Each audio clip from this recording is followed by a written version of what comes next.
somebody took a bath and then this other character was so into this person, that they're like licking the water off the bathtub. Drink the water up at the bathtub. Yeah. Okay, well, I hate Don't this. tell me anymore, Adam. I don't want to hear any more. Butterscotch Hey, everybody. Welcome to episode 451 of Coffee with Butterscotch, the game dev comedy podcast of Butterscotch Shenanigans. I'm Seth, and I'm the games programmer. I'm Adam, and I'm the miscellaneous programmer. I'm Sam, and it's snowing outside. Again. And this is a show where we talk about life, business, and working in the games industry. Today's January 19th, 22x4. Before we get started, we have a warning. There's going to be swears, curses, and profanity in this show. So get ready for that. It's going to be great. We'd also like to thank our supporters over at moneygrab.bscotch.net. Thank you so much for letting us grab your money every month to keep the podcast going.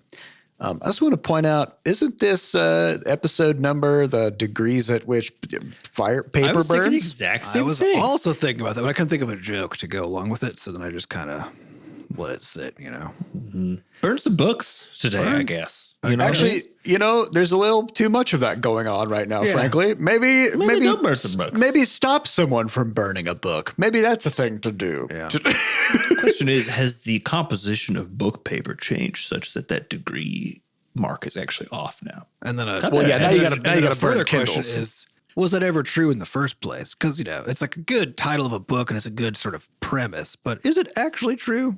I think it is. I think it's paper. Paper burns like 451, right? I think it's just like all paper. Do you think they called it the Kindle because it's responsible for removing so many books from the world? Nice. Is that?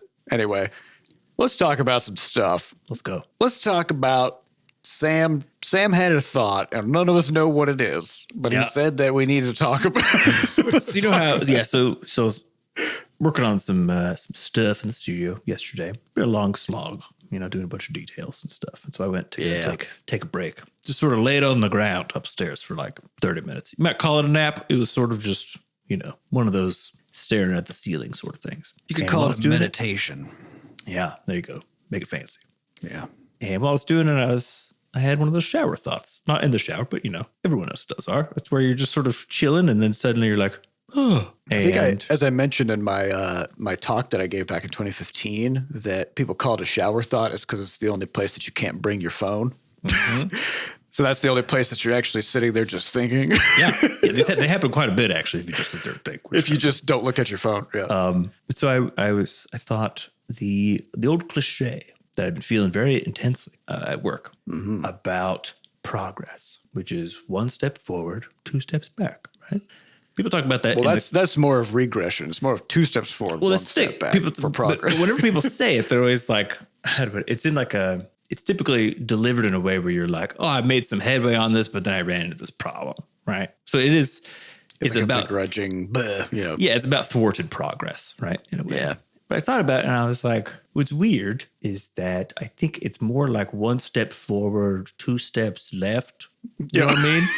It's rarely forward and back. You're never just like going towards your goal and then back. You discover things. Yeah, I think actually what's happening is you're going sort of in this zigzaggy motion towards stuff. And I think framing it as back. Yeah. Did you start it with one step forward, two steps back? That's how I was thinking. I thought it was two steps forward, one step back. Because the idea being that's usually that's the phrase usually. The idea being you're making progress, but like as you go, you run into hurdles. It's kind of like either way, I was just like, there's a lack of dimensionality here. There's a lack of squiggliness to the steps. Yeah, like we have two dimensions. I mean, we have multiple dimensions to walk along. You know what I mean? You're not just going straight. There's not straight forward and backward. We're not stuck on the X dimension, folks. You can. It depends on your coordinate system. Because if your coordinate system is just attached to your feet, you know what I mean? Then like no matter where you're walking, it's in a straight line. That's true. It also kind of implies because like we have almost probably every single time we are trying to do something that we haven't done before. Mm-hmm. We have some assumptions about what we need to do, and we start moving in that direction, and then we learn some things, and then we got to kind of hit pause and sort of adjust course. But I would never frame it as we've gone backwards. You know, it's more like we took two steps forward, then we thought about stuff for a moment, and then took two more steps forward. Yeah, okay. It might feel like you go back, forward. Yeah, but it really is. Yeah, because it is. Because I think we do sometimes take a step back when it's like we go down a path and it completely doesn't work. So then we're kind of like back where we were, right? That definitely happens, but it isn't the case that, as Sam is saying, we don't then walk forward again, right? Now we go. Exactly. Now we kind of juke. We kind of juke to the left and then go that way instead. So it's kind of like 2 steps forward and it's like 1 step to the side a bit and then another step forward and then whoops, 1 step back and then like, okay, now we'll go a few steps to the right. Like, but even so, looks like. A little harder to say in a pithy one-liner. Exactly. You know, but you've learned something, so you haven't gone back. You know, on like that you dimension, may have gone laterally. You know, but like the idea that you tried something, it didn't work, and now you're like worse off. It's like no, you've still gained something. Yeah, right? you went moving back on the like trying to accomplish that specific thing route.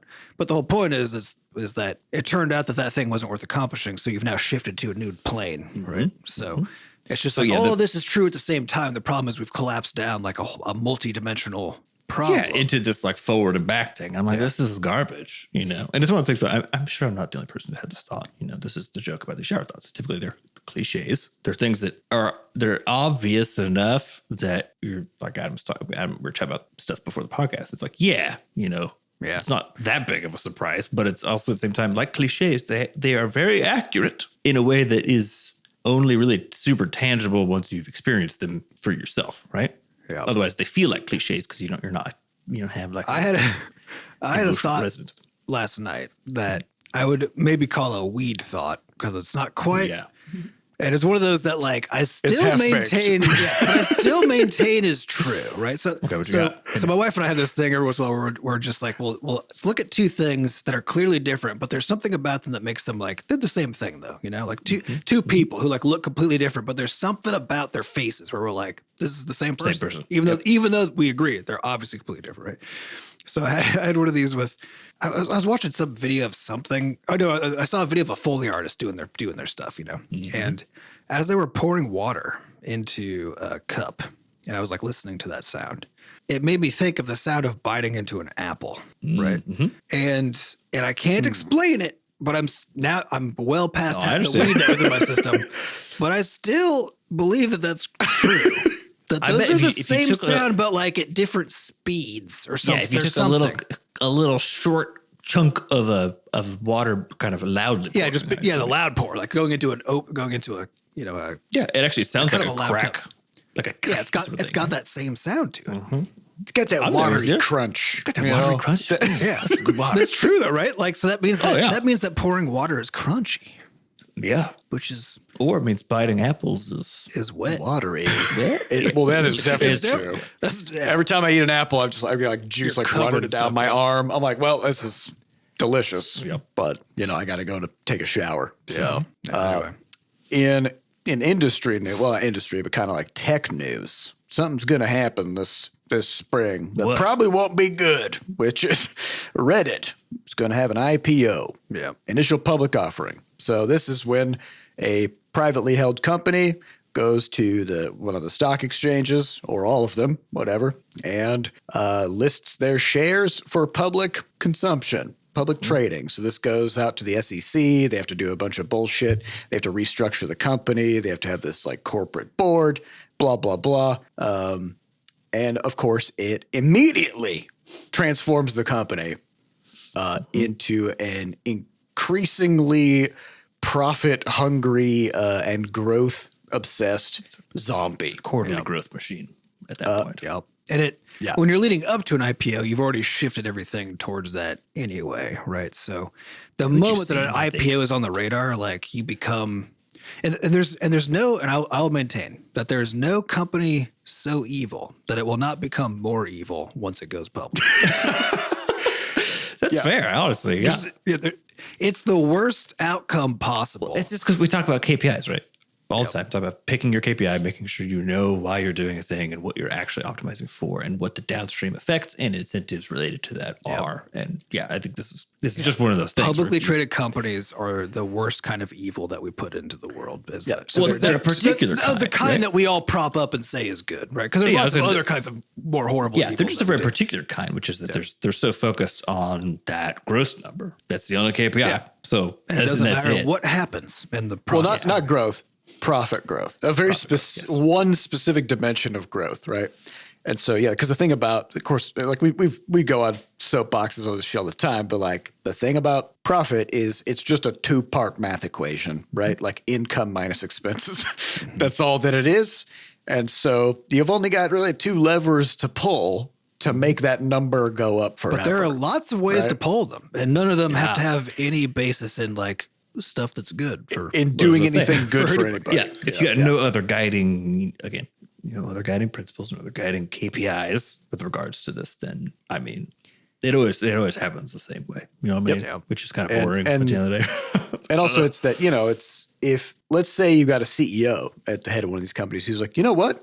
Our company exists for a reason. We make widgets, and we are meeting the demand of all the people who want widgets. We're selling enough widgets, and we're good now. We're not going to build any new factories or hire new people.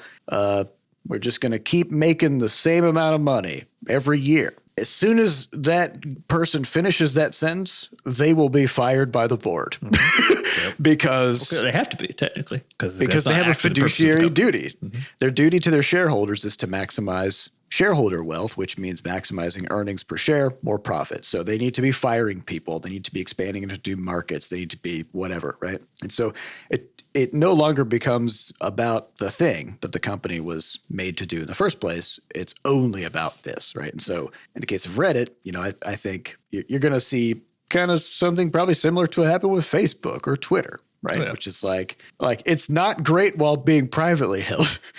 But then once it's publicly held, oh boy. Yeah. Things just what's worse? A dramatic, rapid series of problematic decisions are about to be made. So if you're a big Reddit user, just be ready to start scaling that back a little bit because it's probably going to get a lot worse. It's probably going to get worse. But I mean, it has been the case because some of the things we've been seeing about what all the bad shit that Reddit's been up to has been basically because they're preparing for their IPO, right? Yep. So the other part of this is I think that it's going to get worse, definitely, but I think it's not going to get a lot worse because it's effectively already been IPO'd in terms of like the impact on the user, right? All that stuff will keep getting worse because of because enshittification of like a thing that gets IPO'd or bought, right? It's like these are all part of the same concept, right? The enshittification is the wealth extraction phase that shareholders go through once something becomes public. And so it's going to get worse, definitely. But it's going to be the same kind of bad, just more of it, Mm-hmm. Yep. And of course, we're seeing that with it's like, especially over this past few months, we've seen tons and tons of news with each of the major tech companies just continuously laying people off, I saw there's a report from the GDC survey this year, which was done, I think, in October, which is before even even more stuff happened in games, that like a third of game devs had been impacted by or their respondents have been impacted by layoffs. Yeah, the respondents to the survey. A third. Yeah. A third of the industry has been like, I either got laid off or someone I know got laid off. I think it's because most of the industry works for these large companies, right? Yeah. So and that's where all of those are the same, because you weren't seeing little indie studios like going to banks and being like, hey, we want to, because money is basically free right now. Can we just have billions of it? And you do see some in like that. What they call we did see some AAA space. Yeah, definitely. But most people are at these big companies, and the big companies did what big companies do, which is they could get some cheap debt, so they got it, and then they scaled up because that's what you do, and then they paid out fuckloads of money to the people at the top of the stack, and then at some point the cheap money ran out, and they were like, okay, well, I guess time to close some studios. Time to work on the other side of the equation, which is cutting cost side. Well, the easy way to do that, people are expensive, so let's just cut all the people, and then we're done. But honestly, because I went to business school. I went to an MBA program, and this kind of mindset is so I can't put myself into. I dropped out of MBA school because I just I hate this, because there's this mindset that you gotta be in to be a CEO of a publicly traded company, which is, yes, we have $80 billion in the bank just laying around, and we're making $20 billion of profit every year. However, number must go up, and so I'm going to just ruin the lives of 3,000 people. Yeah. Just gonna fire them, just put them out on the street, even though It's just business, baby. Even though I could give each of them $10 million and not feel it, but I'm just not gonna. Yeah, if somebody earnestly says the phrase like it's just business, like that's how I know they have the ethical principles of a fucking I don't even know what, a tyrannosaur or something, as in completely absent. They'll just kill anything. Completely amoral, like the effect of your actions on other people. And I think amorality is then just immorality, because like if you're guided by amorality, then you're going to do immoral stuff, right? That's what I'm saying is amoral meaning like it's just not. It's not part. It's like bullshit versus lying, right? With bullshit, the truth isn't relevant. It's not part of it. It's not included in the processing that you're doing to decide what to say. It's what you say happens to be true while you're bullshitting. Cool. That's fine too. Also cool. Yeah. Yeah, so same thing. Like if you're acting amorally in the pursuit of profit, right? It's like sometimes you might do a good thing for somebody, but almost that wasn't the point. Like the point was profit, So anyways, but also like we've gotten questions from people who were like, "Hey, have you guys ever thought about like a buyout or like a merger, like having a larger company buy your studio?" And we have had those conversations with large companies, and we tell them the same thing every time, which is we make games. We're not an investment. Like we're a game studio. Yeah. And the only time you sell your own company to somebody else is when you're okay with them scrapping it for parts and firing all your employees, because that's the inevitable outcome of being purchased by another company. Yeah. You're no longer a standalone entity with a purpose. You are now a profit center for something else. And as soon as that profit center is no longer profitable, it gets deleted. But even if it is profitable, that's the not enough. Not profitable enough. But also further, because a lot of why people buy companies buy their companies is to get a hold of a few of the people, right? Because it's like they want to get rid of a competitor, get a hold of a piece of IP, and then because people who are really good at certain kinds of things are rare. They're hard to get a hold of. So if you can acquire them, even if you don't even realize you've done it until you have them in your company now, and you've got other stuff going on in the company that bought it that is resource strapped for people, like you're going to go pull it. Like we saw this with like Steam when they bought, or Valve when they bought a couple of companies, but which one was it a few years ago? They bought one that like really top notch indie team. Are you talking about Turtle Rock or? I can't remember. It doesn't matter. Anyway, but Turtle Rock was the Left 4 Dead team, I think. I think like Valve has bought a few teams over the years, right? And each time they did it was like, oh yeah, we just like think they do good work and we want to bring this in house, and that was the idea, right? And each time they did it, the team got absorbed into Valve, right? And they're doing Valve stuff. They're not actually working together as a team to make those games, right? But I think what's interesting about that is like, because I think it can be the case that if you do the kind of company selling route, depending on, like you said, selling to like, in this case, like Valve, for example, selling to a private company is also a very different thing than selling to even a public company, right? Yeah, I think the outcome is the same, but the intentionality is part of the question, right? Which is like, because I don't think Valve set out to like dismantle these companies. I think it's just the reality is that Valve has a huge set of demands to operate. Yeah, and so they had people who could satisfy those demands, and those are going to take priority. Like the company who bought the other company, its needs will always take priority, right? And so the inevitable outcome of any acquisition is that the thing that got acquired gets dissolved. It gets eaten. Or absorbed or transformed. But I do think it's the case that like, because if you build something and then you're tired of it, also, there's a lot of reasons. Yeah, there's reasons why you might want to, definitely. But it's just knowing that that's like the downstream. Outcome, the big downstream effects that if you're not effectively planning for, I think kind of. If your goal is basically like, if you're just thinking, oh, like this company wants to buy me, that means like, oh, well, now I'm going to have like infinite resources and like going to have way more support than I used to. Like you will for 6 months. For now. and then people who are anything will be like, oh, we could really use this person on your team to help us do this. And and then that is the outcome. So you can't sell your small company to a bigger company and then with the intention of still being able to like do stuff within that company and have that company exist. Yeah. Or you just become a hot potato where like you get bought by one company and then after a while they're like, meh, and then they just sell that to another company. And then after a while, that company's like, meh, and you just keep getting bought and sold all around. Yeah. And you even see this until you buy yourself back. Yeah. And you even see this with companies where you wouldn't expect it, right? With like, with Epic, because Epic bought Bandcamp, which at the time was a cool move. It seemed like, right?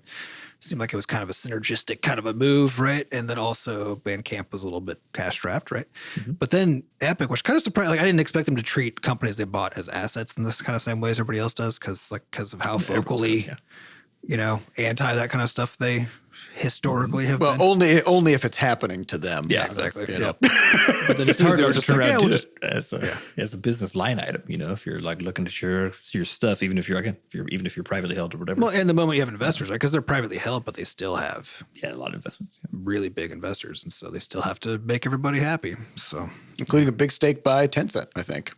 So, yeah. Yep. Let's talk about Saltburn, which I don't even know what that is. yeah. Yeah. So this is a nailed it, whiffed it. Okay. So there's this movie called Saltburn. I think it's on Prime. I can't remember. I don't even know where we watched it. I had heard weird, like very mixed things about it around the internet, but not any detail about what it even was, besides just like a vague kind of, it's unsettling was kind of like the vibe. Sounds unsettling. And my wife was really interested in it for the same kinds of reasons. She'd been like hearing about it, right? And hearing that it was good, ? But intentionally avoided, really learning anything about it. So then last night we sat down to watch it. And this is a perfect example of the value of the nail it, whiffed it scale, because they fucking nailed it, but I hated that movie. I hated it. And I wish I could unwatch it. And you hated it probably because they nailed it. Yeah. So did you guys watch Midsommar? Yeah, I didn't. I know it. Okay, so I Midsommar. did not watch it for reasons. So I was again to the whole like idea of like things being the same thing despite being completely different. Like it has the same vibe as Midsommar. Or Midsommar, which is I think a great horror flick, but it's very slow, right? It's very slow moving, and and like the way that they decide to focus on what the horror is basically about like this gross creepiness that just makes you really fucking uncomfortable the whole time, right? It's a skin crawling type. It's just you're just feeling gross and uncomfortable, right? And so with Midsommar, part of the reason they were so effective at that was because the cinematography, like every aspect of the whole thing was like we're making you uncomfortable, right? So like the way that the camera was doing everything in Midsommar, like it was the first movie I'd seen in a long time where I was paying attention to the cinematography because it was doing such a good job at fucking with what my brain was like trying to do, Like the camera's its own character. And it really was because like you'll have these scenes where like the camera's just upside down at the start of a scene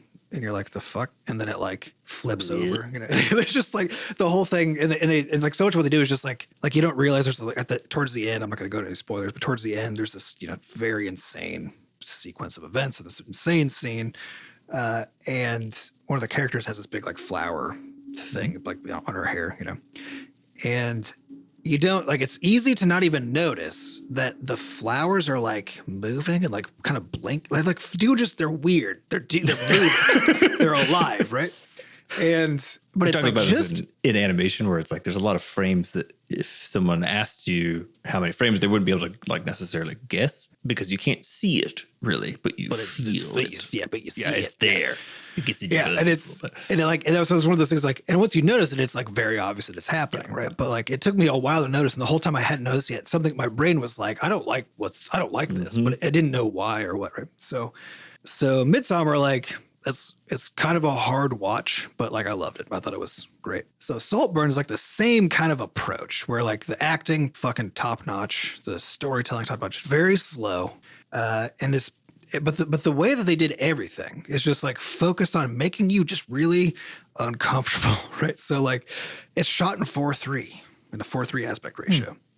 Which is weird, but like even the very opening scene, which is just like following a character like walking into college, right, through a crowd, and like you just feel the crowd because the camera's so tight, and the camera feels like it's gonna run into people. It's like it gives you this anxiety right out of the gate, and then you just can't really tell why anything is happening right as it goes, but it has these like really earnest character interactions, again very well acted, where everyone's motivations are just like suspicious and weird, and they're almost too earnest. They're like the way that they're looking into each other's eyeballs and stuff. You're just like, this is up to something. This is too much, and that's like the first half of the movie. It's just like that, just like these interactions. Then you're just like, why is and the main character is this like very socially weird, awkward dude, right? And so the first half of the movie is just like these little vignettes of just like little brief stories of like this guy kind of like becoming friends with this other guy. And then the second half of the movie is then like when it becomes the actual horror movie that it kind of is. Shit in the fan. But horror is too intense of a word. I would just call it an intensely gross, uncomfortable movie all the way through. And it's just so like we got to the end of it. My wife and I were just like looking at each other. We were just like, we had the same reaction to it, which is just like, it wasn't bad. That's not the right word. Good feels like the wrong word, but it was really well made. Like it was really a bad well experience. Yeah, I had a bad time. But that was the intent. That was the point, exactly. But unlike Midsommar, which like felt like it was like, oh, we're making a horror movie, like that's why it's uncomfortable or whatever, right?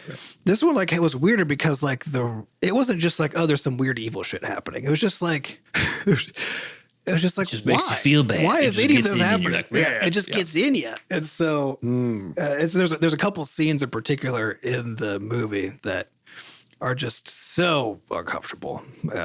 That it's like one of them, which I guess I'll just mention because it's not really a spoiler, is a character literally just like licking up and drinking water in the bathtub drain, but like very passionately and grossly. You know? What?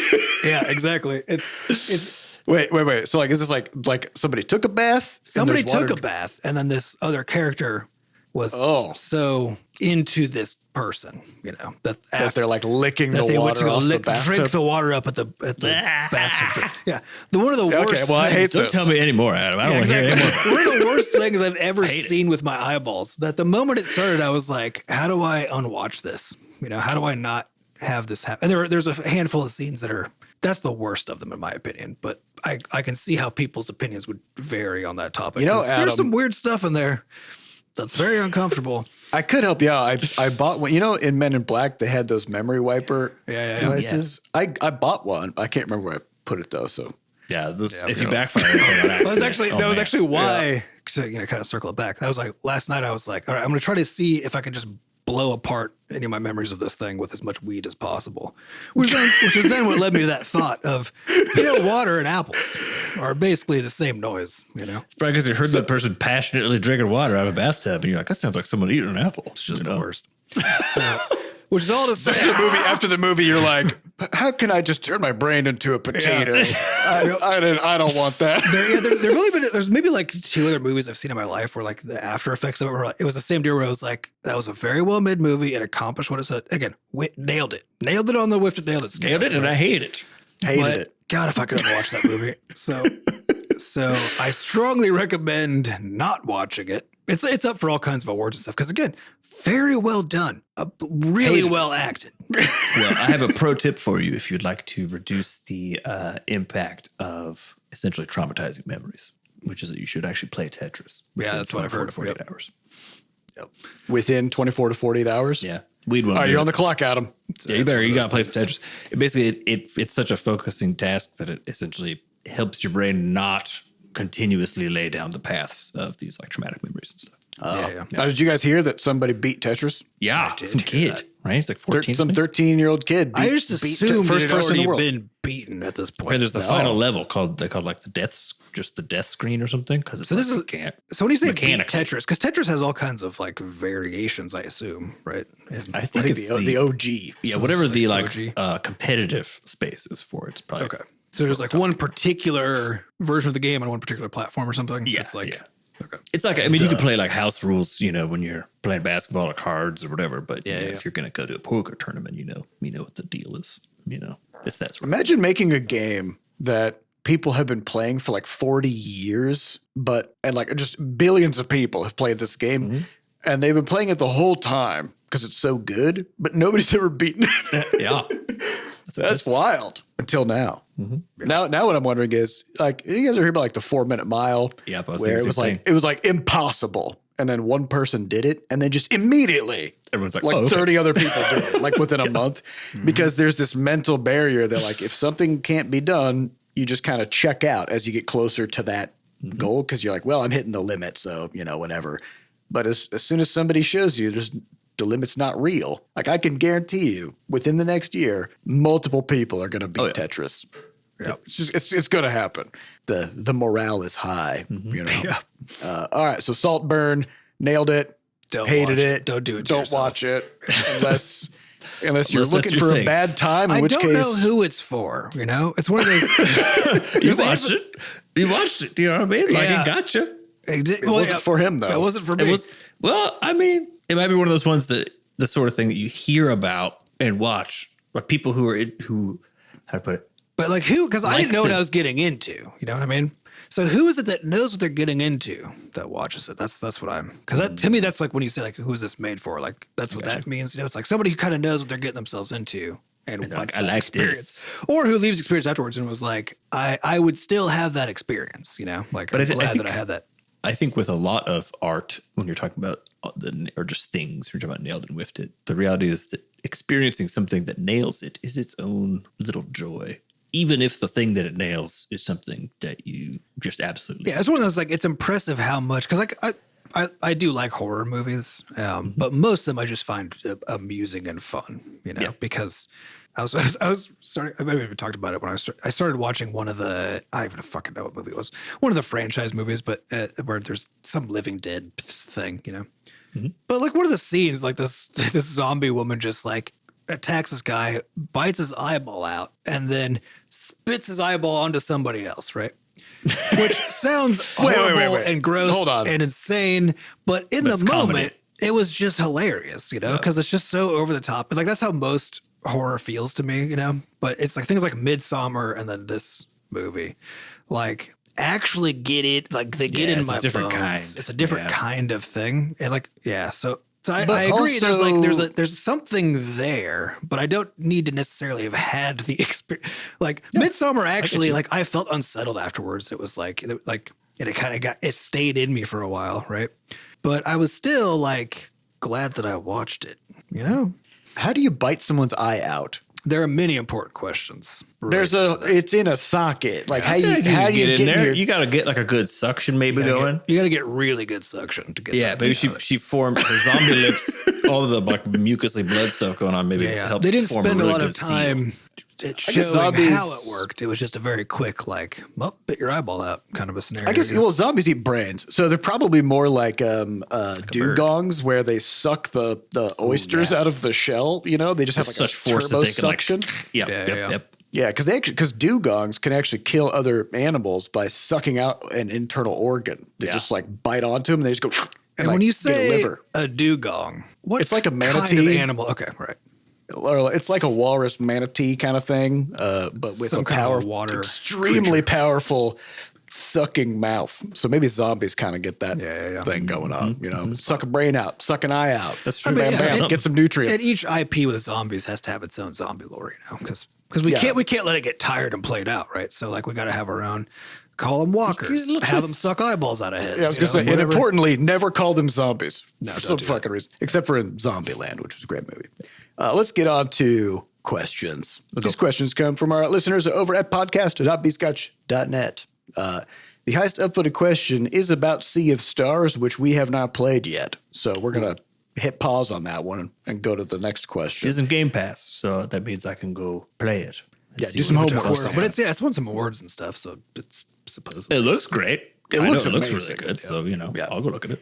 So next question comes from Giantmuskrat, who says, what do you think about Steam demos? Could having one increase the percent of favorable reviews by filtering out some people that would have bought the game and had a bad experience? Now, this is a big question. It's a great question because, again, it's also unanswerable. It's unanswerable, but I think there's some strategic stuff, some strategic nuggets in here that are very important. The first is, why are demos suddenly appearing on Steam all the time, right? Yep, suddenly. Because like this wasn't happening that much a couple years ago. And the reason and actually, if you were to look a few years ago, you would also like see when people like wrote up analyses of the things.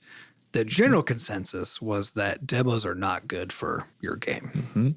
But it was that's a context thing. But it was a context, but it was also like that consensus was like, as far as we can tell. But the problem is that you can't split the universe with and without a demo. And so there's no real way to know, and there never has been a real way to know if like demos are good, right? And it's going to be game specific. So like we've talked in the past about games like Monument Valley. It's 45 minutes long. Yep. If you had a demo, what would it be? The first 5 minutes, you know, or like That Dragon Cancer, extremely emotional but short, you know, narrative game. It's not really about gameplay. It's a journey. It's like a walkthrough. journey, right? But it's also one of those, like, if you have a game kind of like that, then this actually kind of goes back to the earlier discussion, right? If you kind of know what you're getting into, have decided to get into it, that's one thing, right? If you kind of know what you're getting into and then start and then hit a point where it doesn't let you continue, and now you have to go do some work if it's a stressful thing that you're experiencing. Yes. It's a hell of a lot easier to just buy it outright and then go through the stress of it than it is to, like, get partway through and be like, Saltburn thing and got halfway through, we'd be like, and then they're like, hey, give us like $5. Be like, no, absolutely not. Never. Yeah, exactly.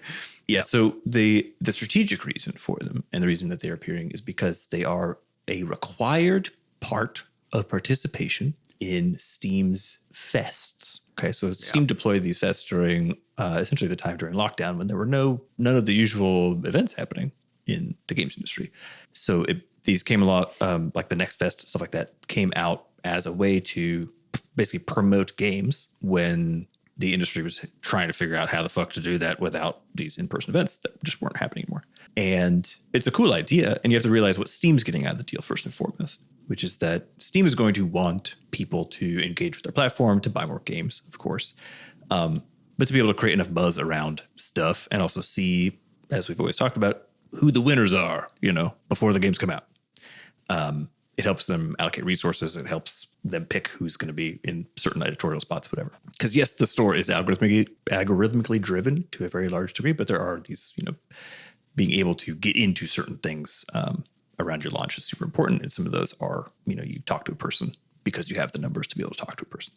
So Steam, though, gets what I think is supposed to be an equivalent of like a digital version of what you'd see at an expo floor. So an expo floor, you can also think about it as like a demo spree, right? You're walking around, there's all these booths, you go sit down for 10 minutes, 15 minutes, play a game. Steam gets a huge value out of this because this means that there's a ton of gamers who are going to just go hop on. We know that there's like people just download just fuckloads of demos and then, try to kind of prioritize them and play them and see what's up. And that's really good for Steam because, of course, they want engagement with the platform. They want people to see what's coming up, etc. And frankly, they can't they wouldn't be able to give away a whole game, right? Because they'd have to somehow pay for that. Yep. So this is basically their way, in my mind, of Epic has their free game of the fucking week or whatever. Weirdly enough, this to me it's a similar sort of a move where what they're providing now is a base of just stuff you can do. There are free games in the store, of course, but just stuff you can do for exciting upcoming things that you just wouldn't have access to otherwise. But it's kind of like they're recreating the experience of going to PAX. Yeah, that's what they're trying to do. Yeah, you go to this convention and all these developers have their games out on the show floor, and you can play a demo of all these different games, right? Yeah. And so if you have a festival like Steam Next Fest, but then all you can do is just watch trailers and speculate, and you can't actually get your hands on something. It's just not quite as exciting.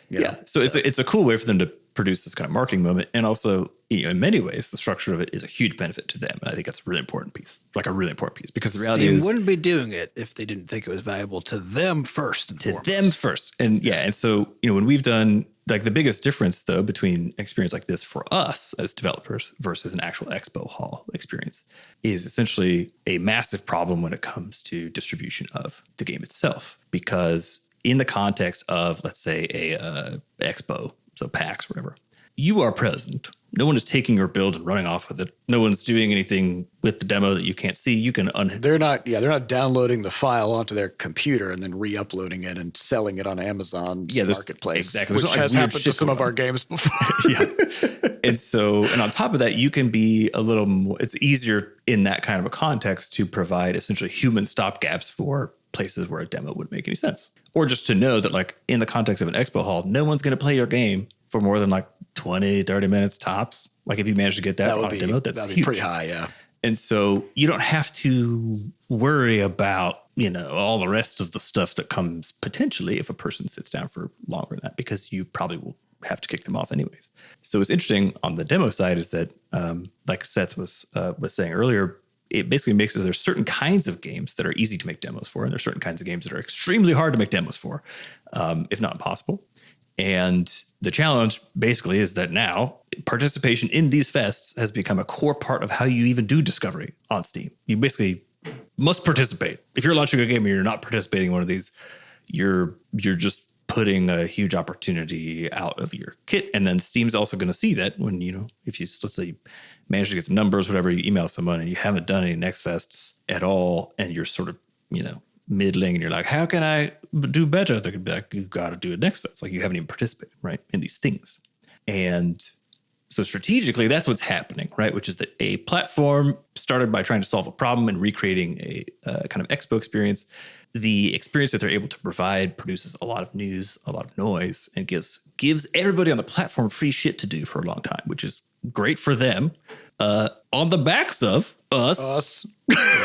But again, with the possibility that there's a lot of good that come out because YouTubers can get a hold of your game. Basically, there's a lot of organic pickup that can happen. So it's not like it's definitely one of those, like, would we choose to have a demo if it wasn't required for participation in one of these things? No, literally no, wouldn't. It's a much higher cost and higher risk thing to do. Yes. Because we also have the problem of, if we're putting a demo out there and we want to have some portion of the game be playable, what happens if somebody hacks the game and figures out how to unblock stuff, makes the like rest playable? Yep. Yeah, and it's like, okay, how do we come up with a way to basically ship a version of the game that somehow doesn't have any of the content in there that we don't want people to get at? That's a very hard problem, right? Because if you leave everything in there and then just like put like a Boolean, like a true false, like, oh, it's a demo, true, right? And then like if that variable is set, then you can't go do stuff, right? It's like, okay, what if somebody just turns that off? Yeah, and then uploads your game to every pirate site in the world, which will happen. So these are a number of the concerns, right? And let alone even just the design of a demo is a tricky thing in the first place, which I'm not going to get into. But I think what's interesting about it is that strategically the reason to participate for us is we're viewing it as a ticket to participate in a marketing event. Most people do not play demos. Most people who buy your game would not play a demo of it. Weirdly enough, I know it sounds strange, but like I'm one of those people. I do not play demos. I just look at the game, even if there's a demo available. I'm like, I like this, and then I get it and I play it. Right? Yep. Steam has a refund window of 2 fucking hours, which is longer than most demos. Yeah, I'd rather just play the actual game and see if I like it. Exactly. So it's a weird thing, right? Because of that refund window, because of other things where it's not actually required, but it's a marketing event that you get your ticket to entry by having done this, frankly, large amount of work on Valve's request to be able to be in like that tier of that group of people who are running, right? That's why you're seeing them. That's what they're for. When it comes to then like the actual demo experience and how it is that you manage to translate that into more than just, some people played your game and liked it and that was it.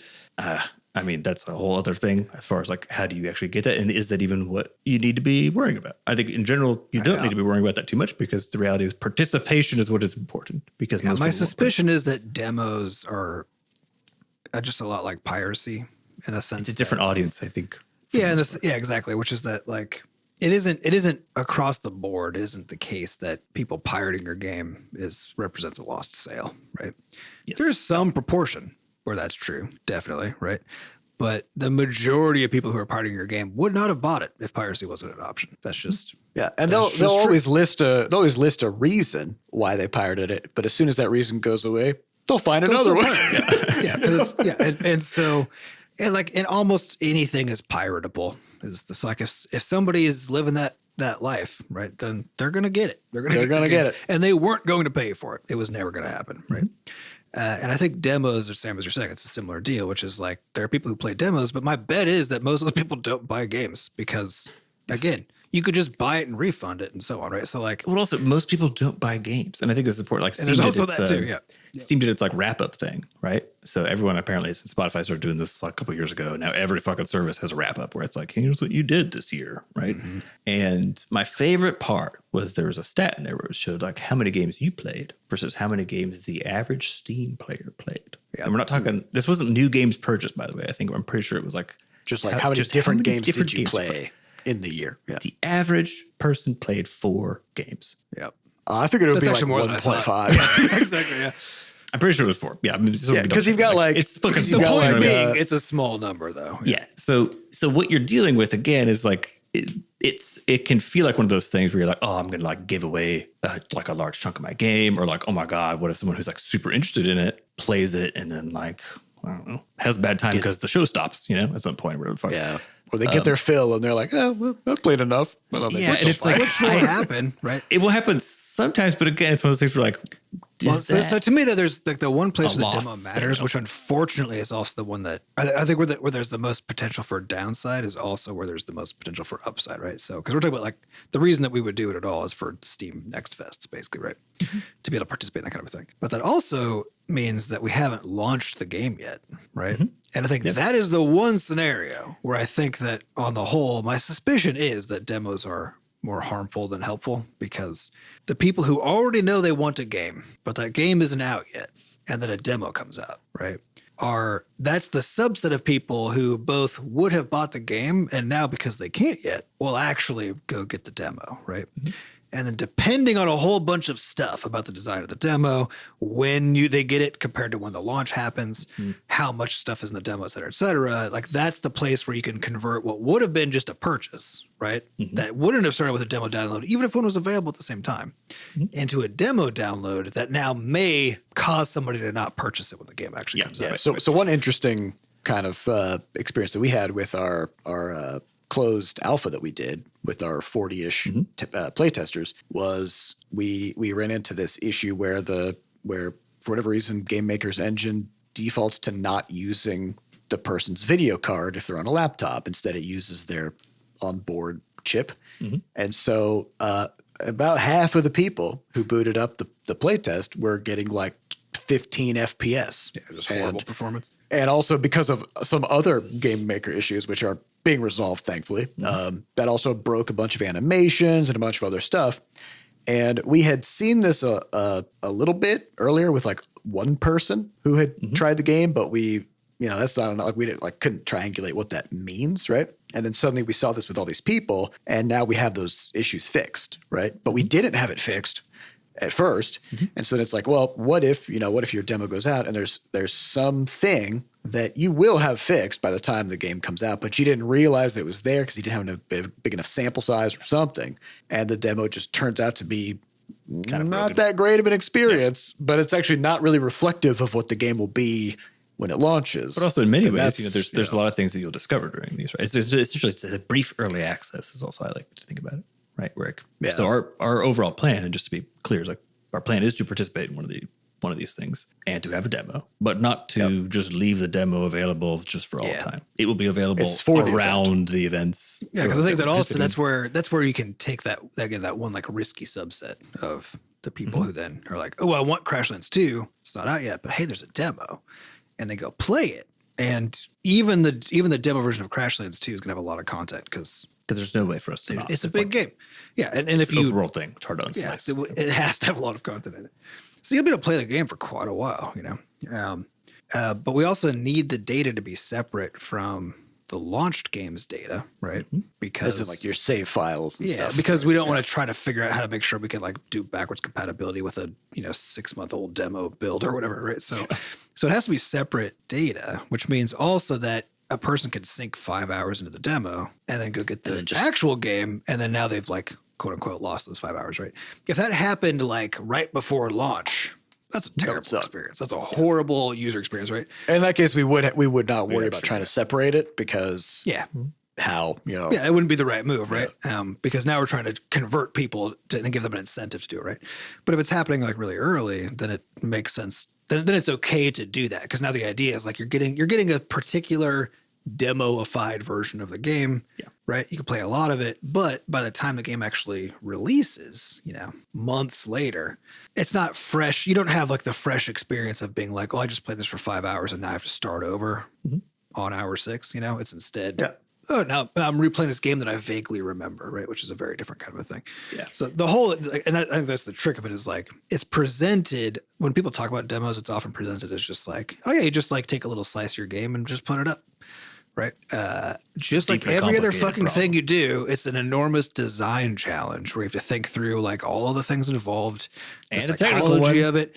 Because again, how do you slice it? More, exactly. More than anything, it's a technical challenge that's huge because a lot of games you just can't be like, oh, here's the stopping point for the demo, right? That's not really how a lot of games work. It's like the feeling of you're like really get into a show and then you find out that they've like split the season in half and they're not releasing the last half of the season for like 6 more months or some shit.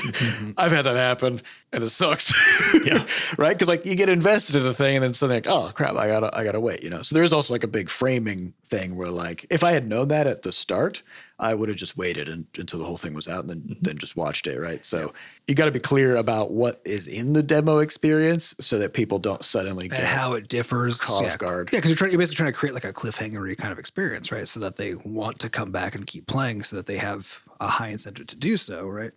But cliffhangers are dangerous because they also piss people off, right? Like, so part of our like we do have a demo build we've already drafted, right? That kind of we think solves all of this, right? But one of the things we had to make sure we did is like the moment we start playing the game, we have to do something to tell you like, hey, this is a demo build. Hey, your data will not carry over. Hey, it's going to stop at some point. Like we got to make sure that is front and center, right? As it comes up. And I think back to the earlier part of the discussion, that there's also the reason why I don't play demos because you want to keep playing. It's also because I know it's going to have to be shaped differently from the actual initial gameplay experience. It will be a different design. It's not going to be the same. Yeah. Yeah. And then I'll have to replay something similar, but not the same as that once I get the actual game for most cases. And that's an interesting, like really good point with that. When we originally were talking about how to do the demo, I was like, oh, maybe we'll just put like a 2-hour cap on time played, so you just like, you get 2 hours to go play around, whatever, per save, I guess, or however you would do that. And then Seth pointed out the reality that like in an open world game that's actually very chill and about like building up your stuff and these character moments and stuff, putting a fucking timer on it shifts the whole vibe, the feel. Where again, like, I'm not super worried about like people playing the demo kind of, because again, strategically, it's kind of just doing a different thing. It's almost like more a higher level important thing just to be able to have. But at the same time, that would be a big enough fuck up in terms of experientially what the game is trying to do versus what you accidentally do during a demo. It's like you probably don't want to fucking do that. You know what I mean? Like 2 hours is quite a while, but at the same time, like if there's any kind of a time limit, it doesn't matter. It changes you. Yeah. It changes you. And it's the wrong metric in any event, right? Because what are you trying to do when you're limiting content for a demo, right? And it's you're trying to make it so that a person doesn't have the full game, so that they're strongly incentivized to go buy the full game, and that they have a really good experience that leads them to a point where once their experience is over, whatever that means, right? They want more. It made sense to them that it's over, and then they want to go buy it. The thread. That's really hard to, and Sam, as you said, like depending on the game, the difficulty of pulling that off varies enormously, right? And for a multiplayer game, which requires people to actually be around, for an open world game, which doesn't have any place you can just stick one block and be done, like it could get really fucking hard. And this is also why you see, like historically, there was a time in my life when I did play a lot of demos, and that was when I couldn't afford to buy games, because you had to be very selective. Because you had to be more selective. Which one you're going to buy. Yeah, and it was before like Steam's refund policies were what they are today and all this kind of stuff, right? So there was a time when I did that, and at the time, it was also, I think, like culturally for game development, there was just a lot more of that. I think probably for those same reasons, right? Mm-hmm. And I think I remember so strongly about playing those demos is that none of them really were the actual game. No, it can't be. Yeah, they often were like the exact same. Like a different level that was like the demo level for the game, or like I put it this way: it's mechanically going to be the game, right? Yeah, it's trying to show you the experience of playing it without actually playing it. It's like a trailer. We talk about like the challenge of somehow converting an experienced good into a different format, like a movie instead of a game, right? Or in this case, a demo instead of the core game, where you're trying to block stuff, and it's like it's all lossy. So.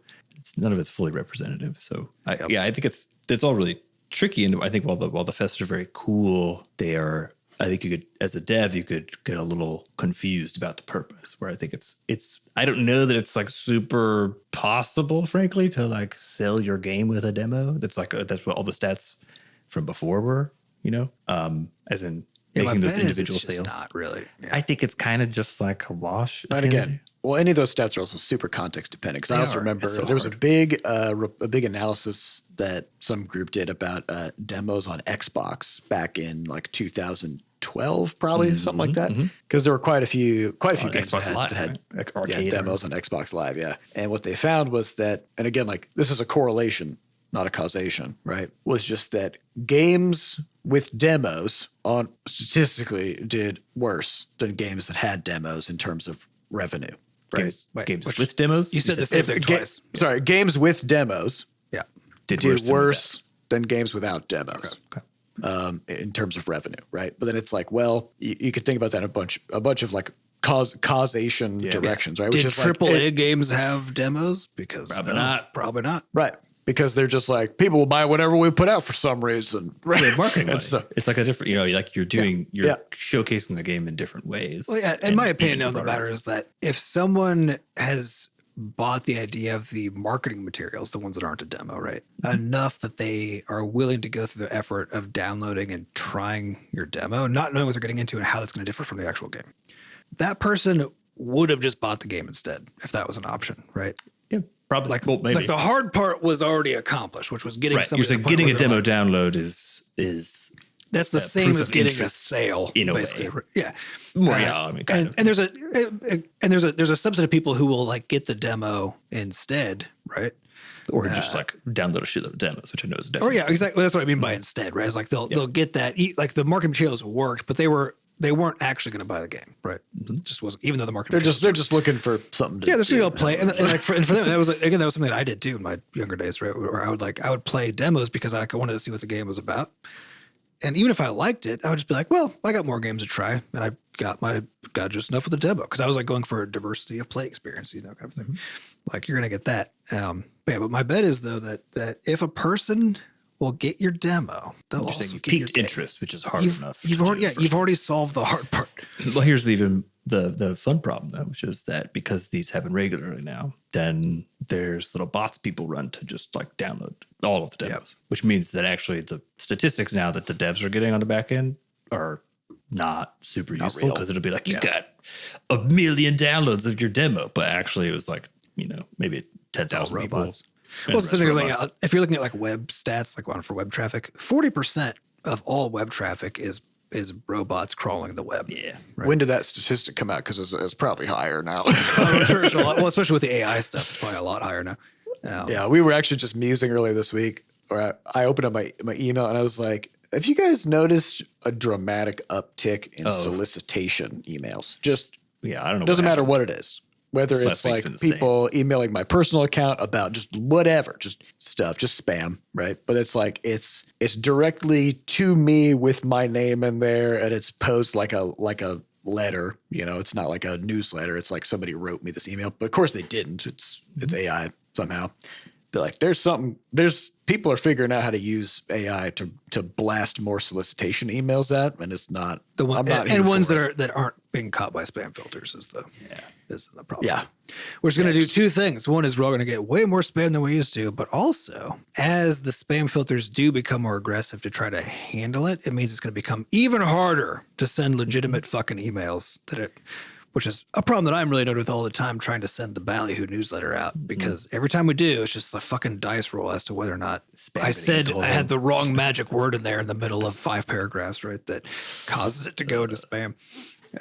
But it reminds me of there was like I think it was maybe a comic or something where it was somebody who's like, oh, I need to send this email out to my my boss about this thing, and they write out and they're like, this doesn't seem professional enough. And they're like, no, ChatGPT, can you like make this more professional, right? So the email gets real big. It has like a lot of stuff in it.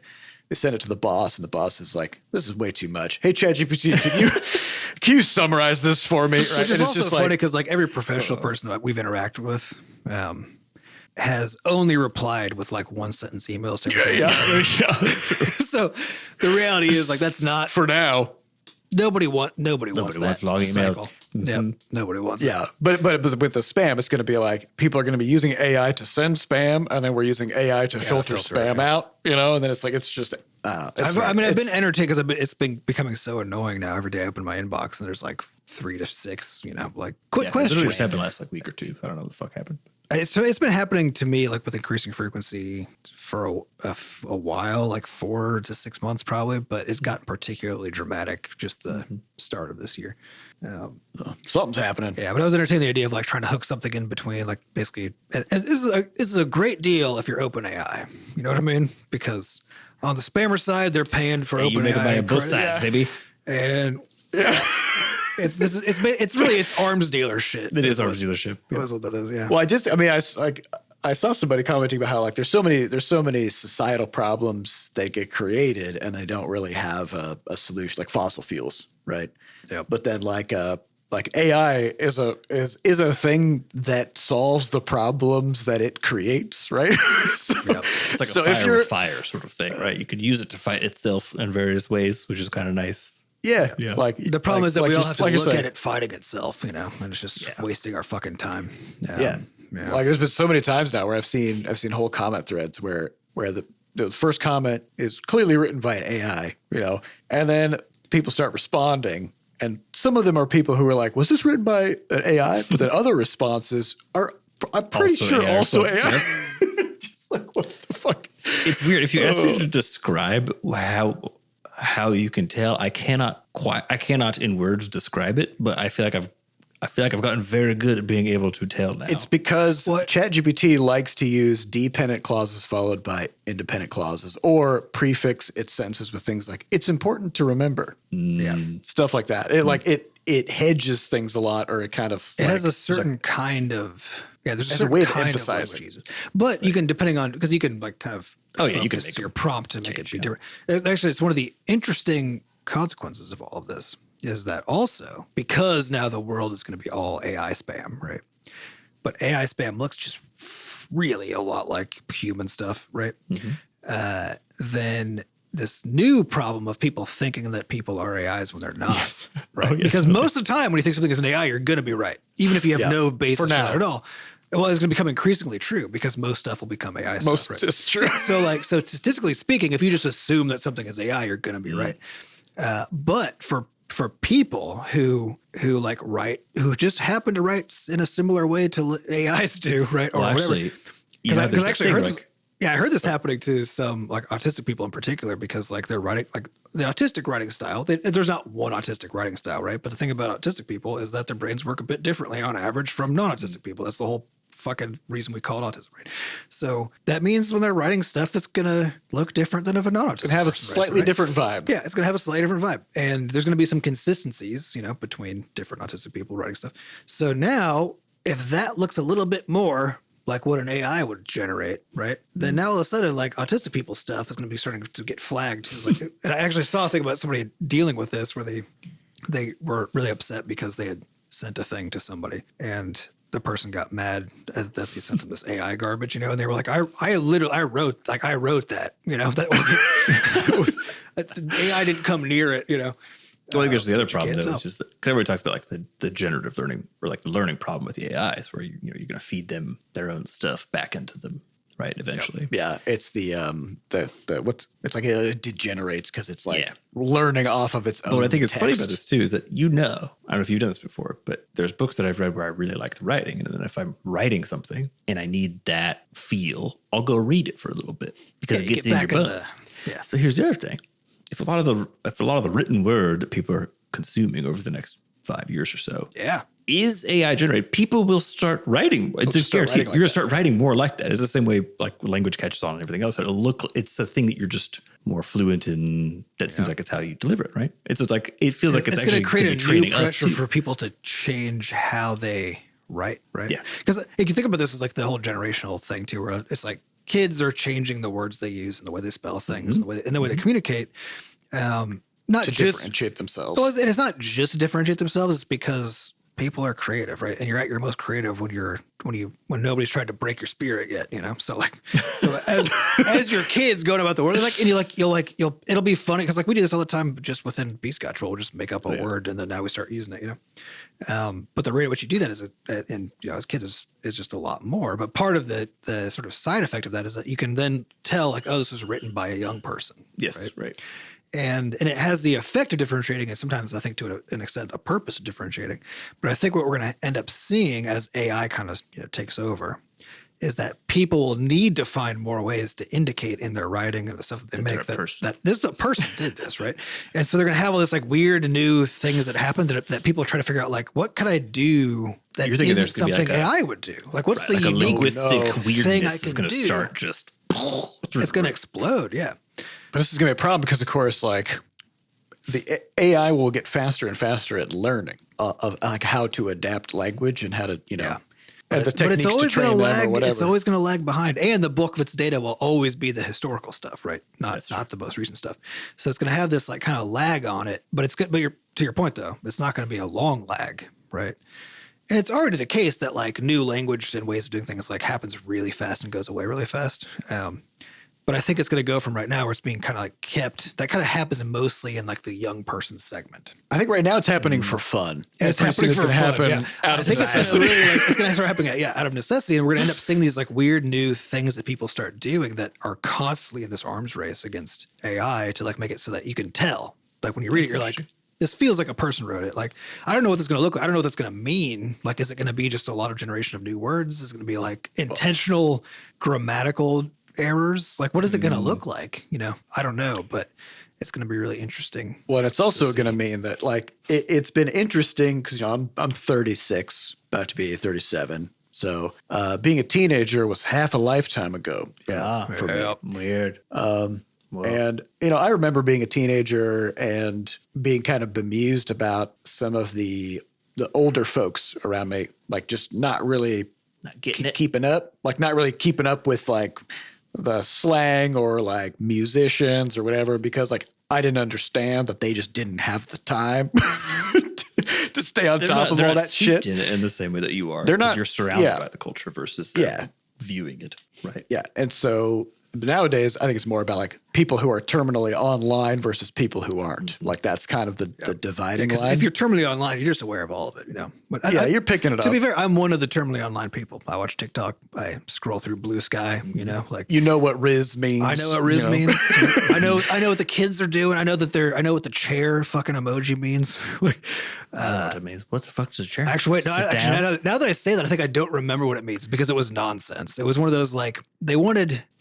Oh, what was it? Oh God, I can't remember. Is it like fetch? There was a brief one because it was literally like 2 weeks, a 2-week period on TikTok where the chair emoji became like a thing that the kids were doing, right? And it meant something specific, and I learned it, but then haven't seen it again, and now I can't remember what it is. Yeah, so it's fine, but that like rapid vocabulary innovation. Yeah, the point is it's changing constantly. Yeah. And the people who are just going about their day-to-day lives and not really like checking in with this shit all the time, they're going to be increasingly disoriented.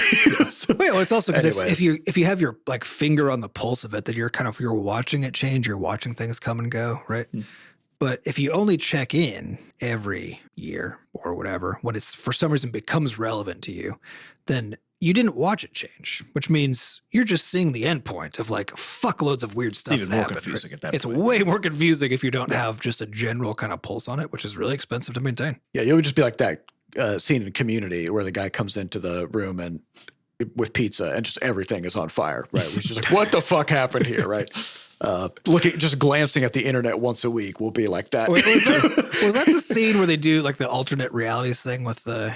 Yeah, that was one of my favorite fucking episodes. It was wild. Of all time, so good. All right, well, that's all the time we have for this week. I got on kind of an AI tangent, but that's going to happen. Happens. So, we'd like to thank our producers, Fat Bard and Sampa DaCosta, for putting the podcast together. And thanks to our community moderators who keep our Discord running. To get more involved in the Butterscotch community, just go to podcast.bscotch.net, where we have links to the community Discord, a way for you to donate to support the podcast, and links to the archives.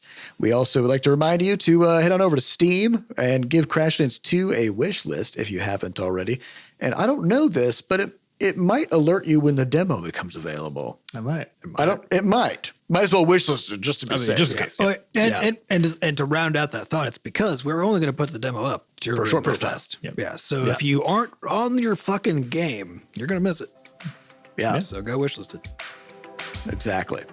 So do that. We'd appreciate it. And thank you all for listening. And we'll see you next week. Goodbye. Bye.